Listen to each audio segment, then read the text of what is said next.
Utol, narinig mo na ba ang syudad na hindi mo makikita sa mapa?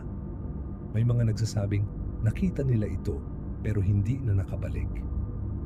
Bago tayo magsimula, pindutin mo muna ang subscribe at panoorin hanggang dulo, baka may marinig kang kakaiba. Sa pagitan daw ng Katarman at Kalbayog sa Samar, may lugar na tinatawag na Biringan. Walang eksaktong lokasyon, walang direksyon. Pero maraming nakarinig ng pangalan nito mula sa mga driver, mangingisda at sundalong napadpad doon. Ang sabi, isang syudad ng liwanag, mataas na gusali at kalsadang parang hindi gawa ng tao. Kapag ordinaryo kang dumadaan, parang bundok lang ang makikita mo. Pero kung mapili ka raw ng mga taga-Biringan, ibang tanawin ang ipapakita sa'yo. May isang truck driver daw, papunta ng Kalbayog. Madaling araw, nag-iisa siya sa daan. May nakasakay siyang babae sa gilid ng kalsada, maganda, maputi at bihis na bihis. Nagpatulong daw itong makasakay papuntang lungsod. Nang huminto ang driver, bigla niyang napansin ang paligid ay sobrang tahimik. Walang kahit anong tunog ng kuliglig o hangin. Nang tignan niya ulit ang babae, nakangiti pa rin ito, pero wala nang anino ang kanyang paa. Kinabukasan, nagising daw ang driver sa gitna ng kakahuyan. Wala na ang truck, wala na rin ang babae.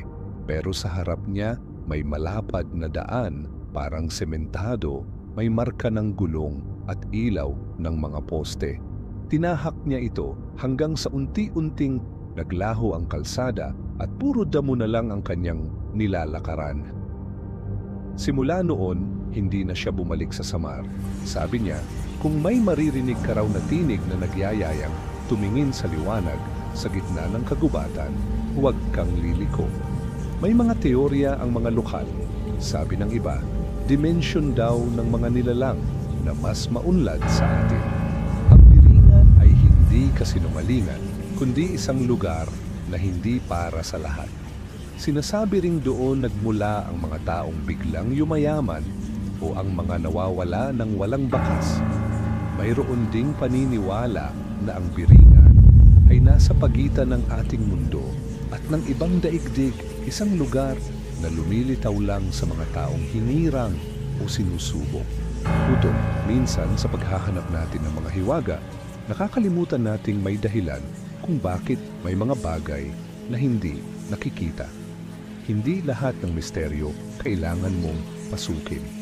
Ang pag-uusisa ay kapangyarihan din, pero kapag sumobra, maaari ring magdala ng kapahamakan.